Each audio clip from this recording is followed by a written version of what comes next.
Hola, bienvenidos a Printer Robots. En este video les vamos a hablar de las principales partes que componen una impresora 3D. Las partes de las impresoras 3D van a variar un poco dependiendo del modelo de impresora y de la tecnología que esté usando esa impresora en particular. Para este video nos vamos a enfocar en las impresoras FDM, que son las que imprimen en plástico. La forma en la que funcionan: rollo un carrete con filamento de plástico, la impresora lo va derritiendo y lo va depositando en una superficie capa por capa y poco a poco se va armando toda nuestra figura. Para poder empujar y derretir el plástico, las impresoras cuentan con algo llamado sistema de extrusión.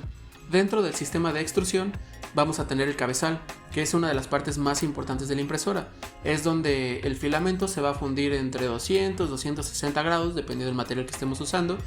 Este mismo cabezal se divide en dos zonas: el hot end, que es la parte caliente, y una zona que está fría, que se llama cold end. El trabajo de esta zona es básicamente encargarse de que el filamento llegue de forma correcta a la parte caliente. En esta zona usualmente tenemos lo que es un ventilador y un disipador para asegurarnos que el calor de la parte hot end no va a invadir la parte fría y que vaya a derretir el filamento antes de tiempo. Ambas zonas están conectadas por una pieza que se llama barrel.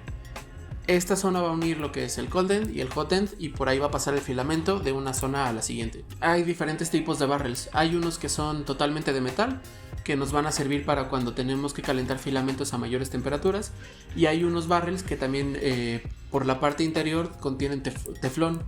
Estos barrels también son muy útiles porque van a pasar el filamento de una forma más sencilla. Ya que pasamos por el barrel, el filamento va a llegar al hot end, que es la zona caliente. En esta zona nosotros vamos a tener un bloque de metal que va a tener una resistencia que lo va a estar calentando.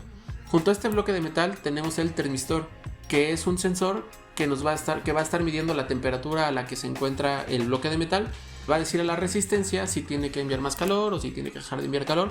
Todo esto para mantener esta parte de la impresora a una temperatura constante. Al final de la zona hot end tenemos lo que es el nozzle.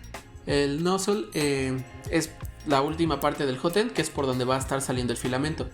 Estos nozzles pueden ser de diferentes calidades, materiales y tamaños. Usualmente las impresoras de fábrica vienen con un nozzle de 0.4 milímetros más o menos, o por lo menos la mayoría, por ejemplo, de las Creality. Los 0.4 milímetros es un muy buen tamaño, sobre todo para cuando estamos comenzando.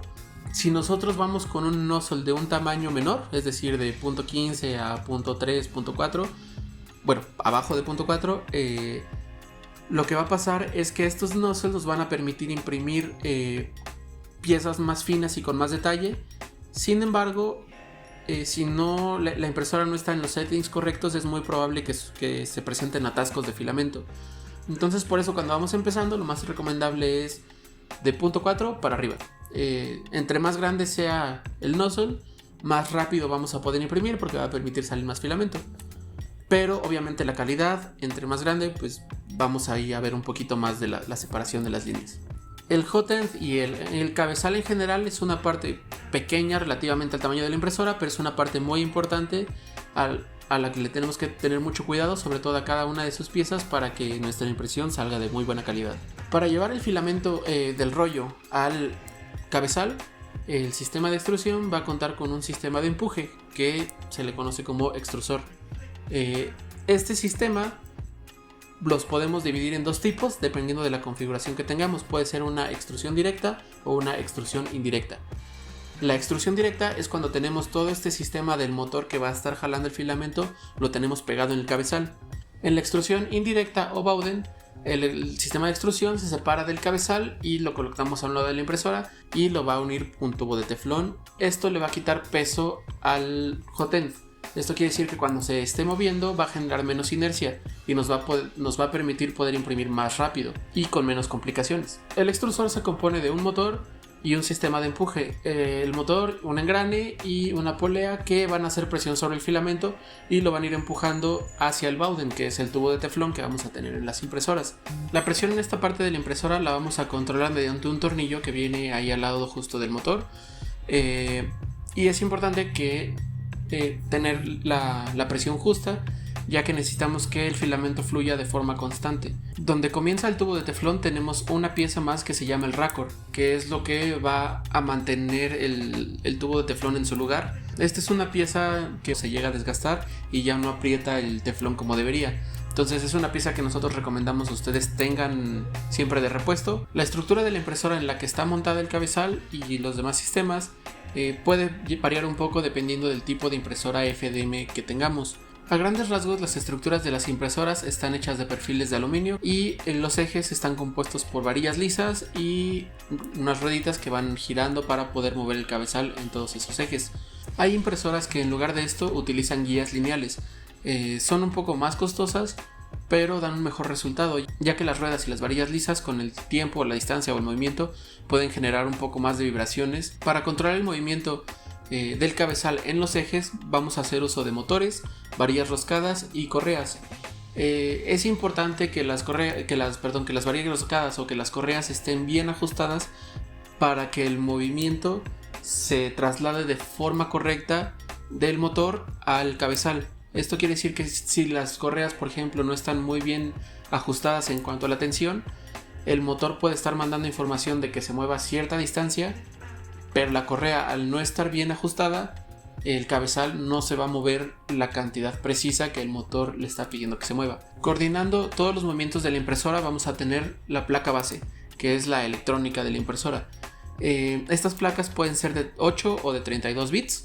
Las de 32 bits obviamente van a tener un mayor poder de procesamiento, y usualmente las que les hagan más provecho son las impresoras Delta.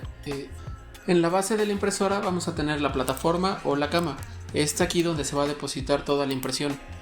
Las camas pueden calentarse hasta 120 grados usualmente, aunque lo más común es no pasar de los 100 grados. Es recomendable no imprimir directamente sobre la base, sino más bien hacerlo poner como una base adicional, ya sea de cristal o bases magnéticas. A la hora de transferir la energía eléctrica para calentar la cama, nosotros podemos agregar una pieza que se llama MOSFET. Esto va a ser como un intermediario entre nuestra placa base y la cama.